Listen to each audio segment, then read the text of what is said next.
राधे राधे मेरे सभी व्यूअर्स को। तो जैसे मैंने बोला था कि मैं अब आपसे पेरिस ओलंपिक गेम्स के बारे में अपनी पढ़ाई को शेयर करूँगी। तो चलिए शेयर करते हैं। उससे पहले ना मैं आपको एक राम मंदिर को लेके एक ज़रूरी इन्फॉर्मेशन बताना भूल गई थी। उसमें एक क्वेश्चंस रह गया था कि जो अयोध्या एयरपोर्ट का नाम था वो अब चेंज कर दिया गया था उस टाइम। तो जो अयोध्या एयरपोर्ट का नया नाम जो रखा गया था वो था महर्षि वाल्मीकि इंटरनेशनल एयरपोर्ट। ठीक है। इसकी जो कैबिनेट की बैठक हुई थी 5 जनवरी 2024 को, तो अयोध्या एयरपोर्ट के नाम बदलने के प्रस्ताव को मंजूरी दे दी गई थी, जो कैबिनेट की बैठक हुई थी। अच्छा, ये जो एयरपोर्ट है इसका उद्घाटन 30 दिसंबर 2023 को पीएम मोदी ने किया था। अच्छा, नाम बदलने के साथ ही इसे अंतर्राष्ट्रीय एयरपोर्ट की भी मंजूरी दे दी गई है। अब ये इंटरनेशनल एयरपोर्ट बन गया है, मतलब अंतर्राष्ट्रीय एयरपोर्ट बन गया है। एयरपोर्ट के टर्मिनल भवन का एरिया 6500 वर्ग मीटर होगा, जो सालाना करीब 10 लाख यात्रियों की सेवा के लिए तैयार होगा। यानी 10 लाख यात्री वहाँ पर एंटर कर सकते हैं, आ सकते हैं। टर्मिनल भवन का इंटीरियर अयोध्या के आगामी राम मंदिर की मंदिर वास्तुकला को दर्शाता है। मतलब जो बनाया गया है पूरा अंदर का जो एरिया है वो राम मंदिर को एक तरीके से पूरा उसकी जो कुछ कलाएं हैं, वास्तुकलाएं, डिज़ाइन है, वो वहाँ पे शो की जाएंगी। तो ये था उस राम मंदिर को लेके। तो ये मेरा पूरा 4 पन्ने का था, मैंने आपको दिखाया था। तो अब हम शुरू करते हैं ओलंपिक गेम्स के बारे में। ठीक है। ये मैं अभी ना आपको थोड़ी सी हाफ इन्फॉर्मेशन, आधा ही लिखा है मैंने, क्योंकि कल ना संडे था, मेरे हस्बैंड घर पे थे, छुट्टी थी उनकी। तो कल थोड़ा सा डीप क्लीनिंग की थी घर की मैंने। तो मैं सैटरडे से कर रही थी थोड़ा थोड़ा, लेकिन कुछ ऐसी चीज़ें जहाँ मेरा हाथ नहीं पहुँच पाता, मैं नहीं कर पाती, तो थोड़ा मेरे हस्बैंड ने मेरी हेल्प की थी। तो इसीलिए ना मैं थोड़ा ही लिख पाई हूँ, लेकिन आज मैं इसे कंप्लीट कर दूँगी। आगे आधी जो वीडियो रहेगी वो मैं आपको नाइट में, इसकी पूरी डिटेल नाइट में आपको शेयर कर दूँगी। तो ओलंपिक गेम्स के बारे में अभी जो वो है, थोड़ा सा एक्स्ट्रा नॉलेज है, वो मैं आपके साथ शेयर कर रही हूँ। कि जो नीता अंबानी है, वो जो अभी नीता अंबानी को फिर से अंतर्राष्ट्रीय ओलंपिक समिति का अंतर्राष्ट्रीय सदस्य चुना गया है। ठीक है। हाँ, आईओसी यानी इंटरनेशनल ओलंपिक कमेटी। ठीक है, इसका उनको सदस्य चुना गया है नीता अंबानी को। अच्छा, 2 जुलाई 2024 में भारत की ओर से अंतर्राष्ट्रीय ओलंपिक समिति ने उनको चुना है। ये जो घोषणा हुई है कि वो सदस्य चुनी गई हैं, तो ये घोषणा हुई है जुलाई 2024 में। नीता रिलायंस फाउंडेशन की संस्थापक हैं। नीता अंबानी कौन नहीं जानता, उनको तो सभी जानते हैं। अभी उनके बेटे की मैरिज हुई थी, अनंत अंबानी के छोटे बेटे की। उन्होंने 100% वोट के साथ सर्वसम्मति से जीत हासिल की है।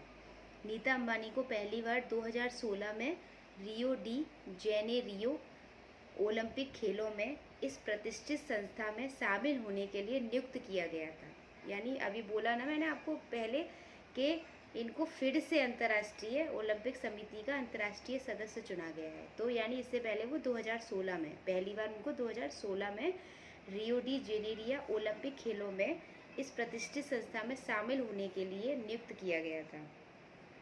अच्छा, ये तो नीता अंबानी के बारे में हो गया। अब अभिनव बिंद्रा के बारे में मैं आपको बताना चाहती हूँ, जो निशानेबाज हैं, भारत के निशानेबाज हैं अभिनव बिंद्रा। तो उनका क्या हुआ है कि उन्हें ना अभी एक अवार्ड दिया गया है कि भारत के निशानेबाज अभिनव बिंद्रा को ओलंपिक ऑर्डर अवार्ड 2024 के लिए चुना गया है। वे भारत के दिग्गज निशानेबाज हैं, एक दिग्गज अच्छे निशानेबाज हैं।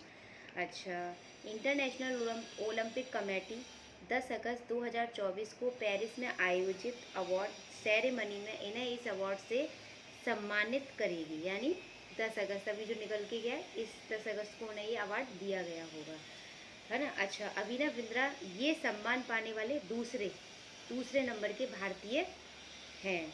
इससे पहले ये जो अवार्ड मिला था वो 1983 में पूर्व प्रधानमंत्री हमारी इंदिरा गांधी को दिया गया था ये अवार्ड, ठीक है। ये हमारे दूसरे भारतीय हैं, इससे पहले पूर्व प्रधानमंत्री इंदिरा गांधी को ये अवार्ड दिया गया था 1983 में। ये थोड़ा इम्पोर्टेंट है, इसको ध्यान रखिएगा।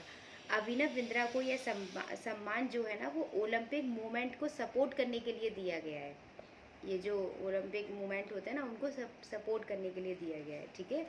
अभिनव बिंद्रा फाउंडेशन के माध्यम से वह जो मतलब ये जो वो है जिन जहाँ से इनको ये अवार्ड मिल रहा है, जो ये अवार्ड दे रहा है इनको, वो अभिनव बिंद्रा फाउंडेशन के माध्यम से भारतीय खेलों को आगे बढ़ा रहे हैं इन्हीं के माध्यम से, ठीक है।